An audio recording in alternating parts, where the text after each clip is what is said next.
says, I've been crucified with Christ. It is no longer I who live, yet it is Christ who lives in me. The life I now live in my body, I live by faith in the Son of God who loved me and gave himself for me. Okay? Dying to self.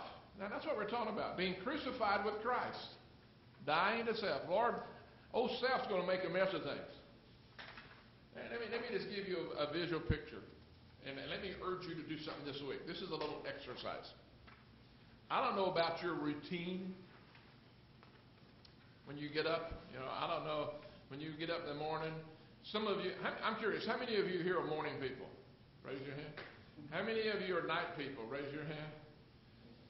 Well, I'm a night person, okay?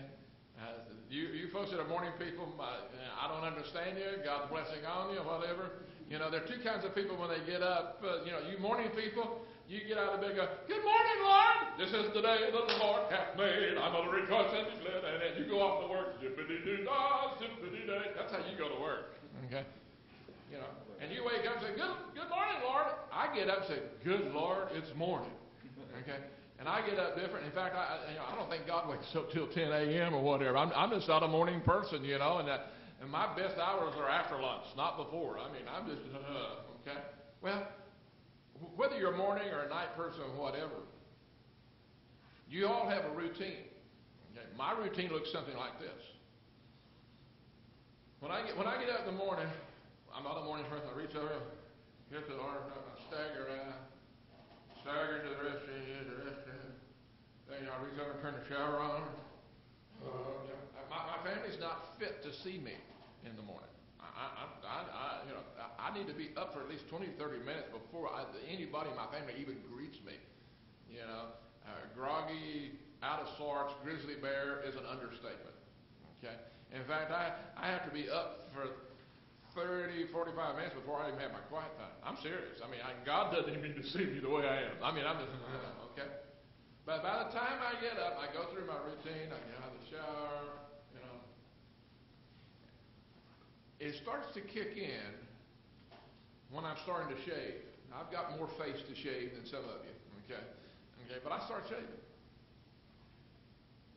And this whole principle of dying to self, in Romans 6, it says, therefore reckon yourself dead to self and alive to Christ. Dead to sin and alive to Christ. I have found out that if I check in with the Lord early in the morning and commit my day to Him and commit myself to Him, I don't have near the sin list throughout the day, and I don't have near as many things to write and jump up and go email before I go to bed. Okay? I'm trying to get right with people. So, I have a little, humor me here, this is something I've learned to do. I have a little mock funeral service I go through. Okay? And I'm sitting there shaving. Boy, self, you sure are ugly. Ooh, my goodness. Self, you sorry rascal. You're a sinner. You selfish critter, you're going to try to ruin my life today. Inside of you, there was no good thing. You're a sinner. Saved by grace, praise God, but you're a sinner. And you're going to sin today if I don't keep telling you. So self, I'll tell you what I'm going to do.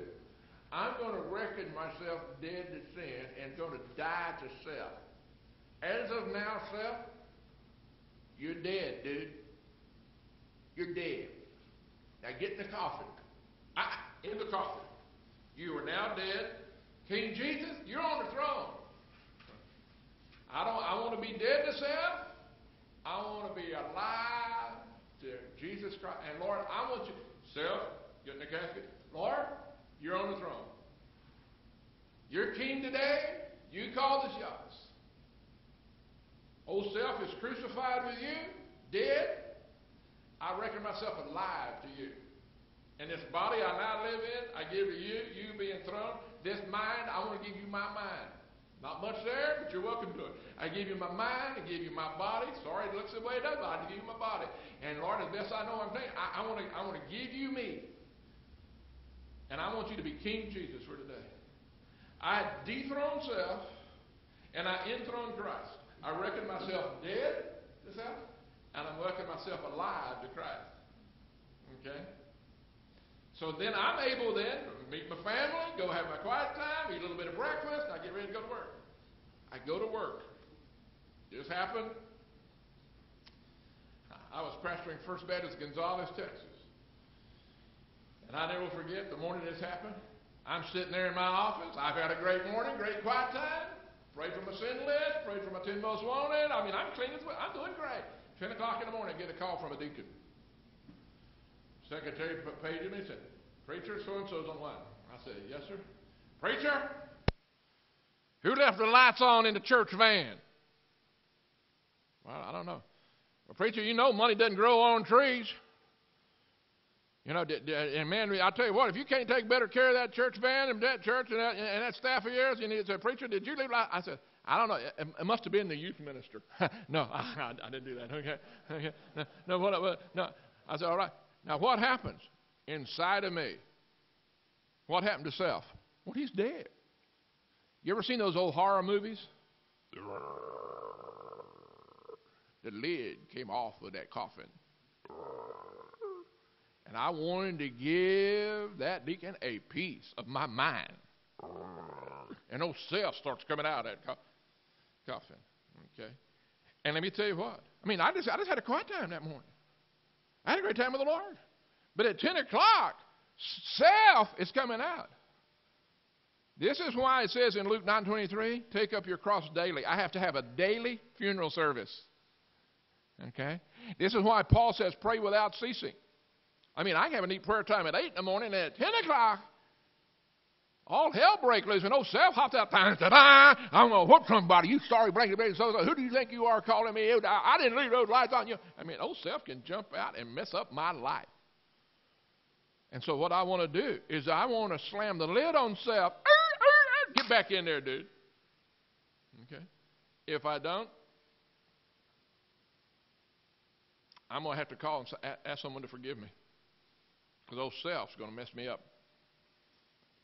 When I have flown off the handle or been a little sorry with a secretary because I've had to do a 360 within 3 minutes, come out of my office, would you please forgive me? I shouldn't have talked to you like that.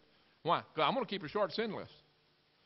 My flesh is going to ruin me. This is why when Paul says, I've been crucified with Christ, you got to nail that old flesh to the cross. And reckon yourself alive to Christ. And it's a day by day. We're all fellow strugglers. And we deal with this stuff. You see, why am I sharing this with you?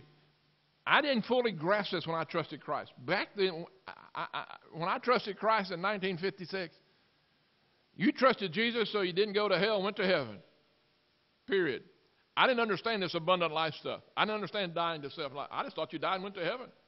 And I went along, and sin built up in my life. Years. Okay, I shared with you last week I trusted Christ when I was 6. Well, I didn't understand this sin list. What you're hearing today, and by the way, 90% of what I share with you in Yokefellows, I learned from someone else. Very little is original. Okay? But I remember a guy who discipled me, and I remember going to a retreat as a freshman in college, and all of a sudden I heard something about lordship, making him Lord, making him king, enthroning Christ, and dethroning self. And I'm saying, I thought you just died and went to heaven. You mean there's more to it? What? There's more to life here on earth? Can I be honest with you? And you're getting a little taste of it. Okay? I'll be real honest with you. I'm excited and glad there's heaven. I want to go there. Looking forward to it. I'm going to see Jesus there. Understand? So don't hear what I'm saying wrong.